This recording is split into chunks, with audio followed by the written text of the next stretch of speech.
catch me howling at the moon.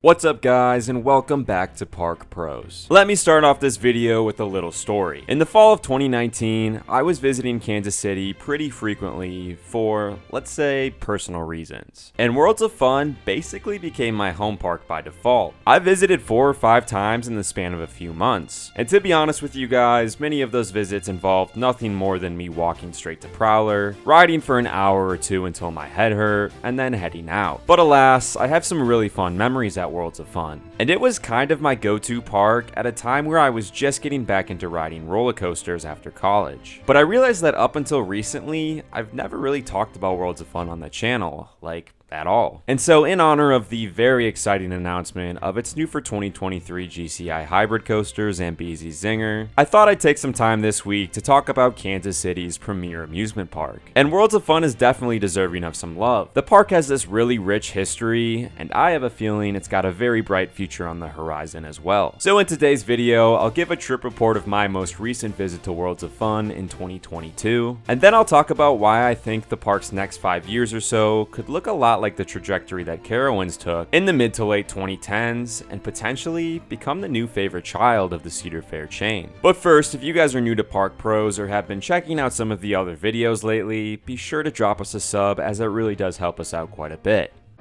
4 great roller coasters, from the interlocking loops and kamikaze curve of the awesome Orient Express, to the smoothness and sheer speed of the Zambezi Zinger, to the ultimate beast, twice rated #1 in the world, the Timberwolf.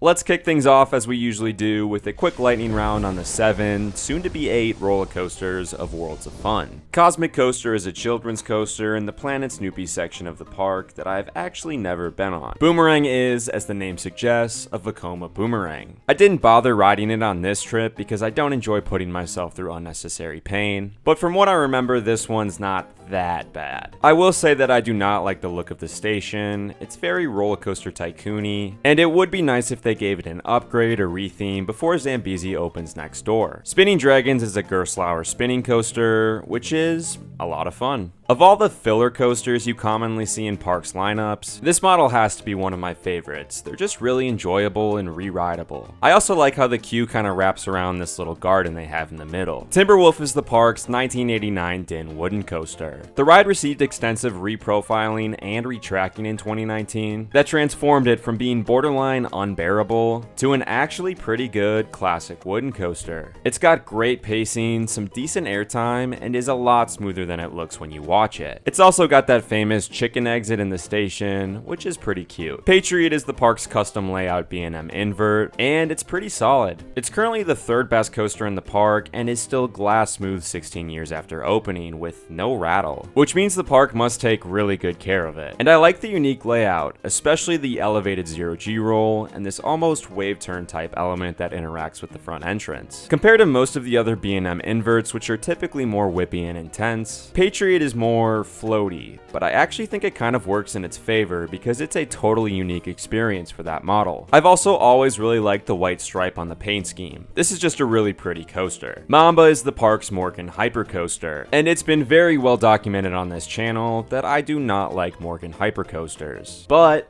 after my latest trip, I think my opinion on Mamba has changed. So for those who don't know, Mamba was running on one train for most of this season, and I guess because of that they tried testing out a new ride cycle, and this new ride cycle has basically fixed everything that I previously hated about this ride. The video on the Morgan Hypers goes into a lot more detail, so go watch that if you're curious, but basically the main reason why I hate these rides is because the mid-course brake run hit so hard, bringing the ride to essentially what was a complete stop, which rendered the onslaught of airtime hills at the end of the layout virtually useless. But on this new Mamba ride cycle, you just fly through the mid-course brake run, which means you are hauling through these bunny hills and getting straight ejector airtime. I mean, just look at the way that this thing is cooking into the final brakes. The pacing on the final stretch of this ride is completely insane. This new ride cycle alone took Mamba from a coaster that was outside of my top 100 to in my top 40, maybe even top 30. I was completely shocked at how good it was. And the park has recently added the second train back on, and from what I've heard, they're sticking with this new ride cycle cycle, so it looks like Trimless Mamba may actually be here to stay. And I don't want to sound conceited or anything, but come on, I had to have had at least a little influence on this, right?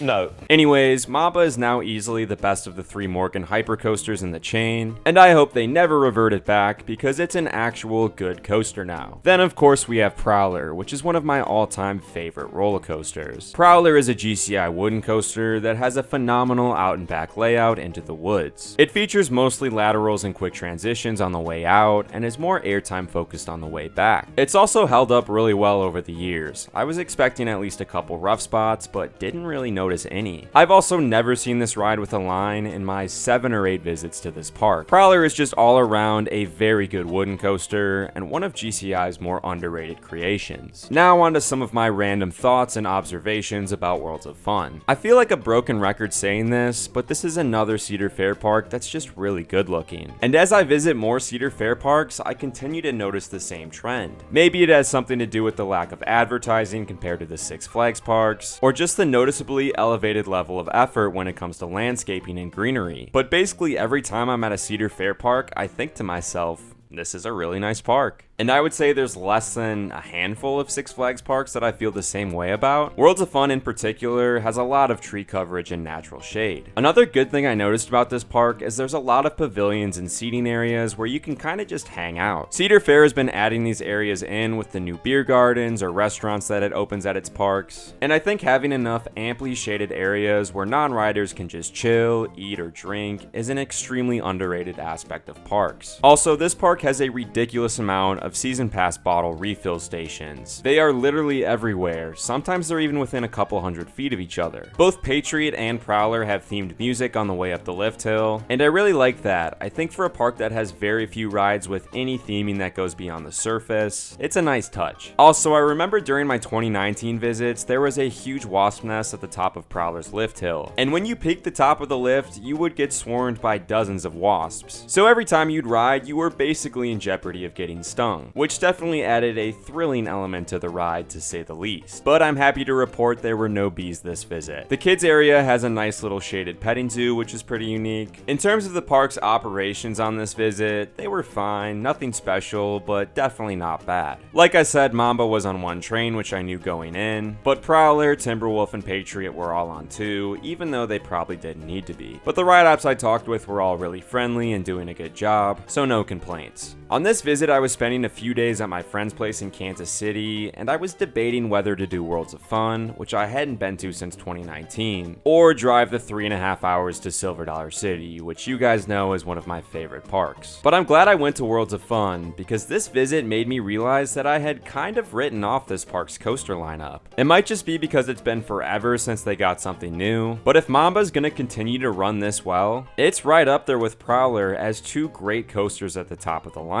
And then Timberwolf, Patriot, and Spinning Dragons are all good, re-rideable coasters. And then obviously their lineup is going to get another upgrade next year with Zambezi Zinger, a ride that not only tips its hat to the past and gives the park a first of its kind to boast, but also adds another fun-looking, family-friendly coaster to its lineup. I also think it's going to add a lot of much-needed life back into the Africa section of the park, which has felt pretty dead over the last several years. And honestly, 13 years was way too long of a coaster drought for this park. But in my opinion, I don't think they'll have to wait very long after 2023, because I think Cedar Fair might have something up their sleeve for the future of Worlds of Fun. Let's take a look at Carowinds, a park that Cedar Fair invested a ton of capital into over a 5-year period in the 2010s. In 2015, they built Fury 325, a giga coaster with a $30 million price tag. They followed that up a few years later in 2018 with the $26 million launch coaster Copperhead Strike. And then in 2019, the park opened a $20 million on-site hotel. These 3 investments alone basically transformed Carowinds from being a bottom-tier Cedar Fair park to comfortably a top 5 park in the chain, at least in terms of ride lineups and infrastructure. And while Zambezi Zinger certainly isn't a Fury or Copperhead level addition, think about this.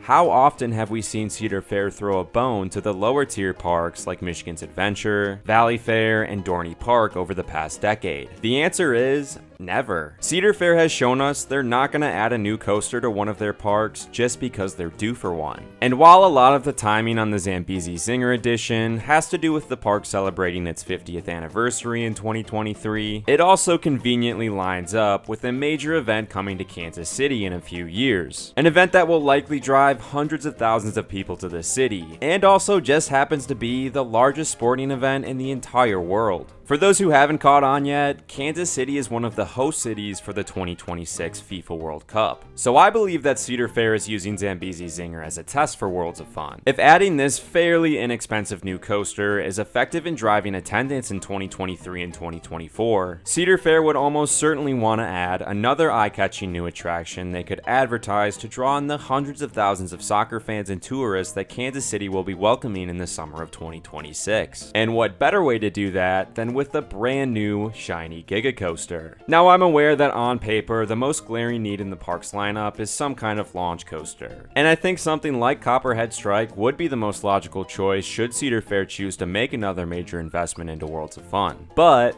unless you added a launch coaster that was some kind of record breaker, I just think that a massive, visually striking Giga Coaster is more effective in drawing in the attention of the general public, especially tourists whose limited time in town you're competing for. And there's no question the park certainly has the space for it. It also makes sense in the park's lineup as well. With 3 of its 8 coasters soon to be mostly wooden, a long, smooth, fast, comfortable steel coaster would add a lot of depth to that lineup. It would also give them a truly elite coaster that would draw people from all over the country for years to come. I mean, just look at what Fury did for Carowinds. So in my opinion, Zambezi Zinger was phase 1 of a conditional multi-phase plan for Worlds of Fun. If it results in a significant increase in attendance for 2023 and 2024, I think the outcome will be a much more substantial coaster investment in 2025 or 2026. And then if that works out, I think phase 3 would be adding an on-site hotel and additional infrastructure that would transform Worlds of Fun from the regional amusement park it is now to a destination park, which I believe is the overall corporate strategy that Cedar Fair is pursuing going forward. So if you're a local Kansas Cityan and you want another roller coaster sooner than 2037, I would go check out Zambezi Zinger in 2023. Wow, I should really be getting paid by Cedar Fair to say this. Anyways, that's gonna do it for this video. Be sure to subscribe to Park Pros if you haven't. Go check out all the fun links in the description, and we'll see you all next time.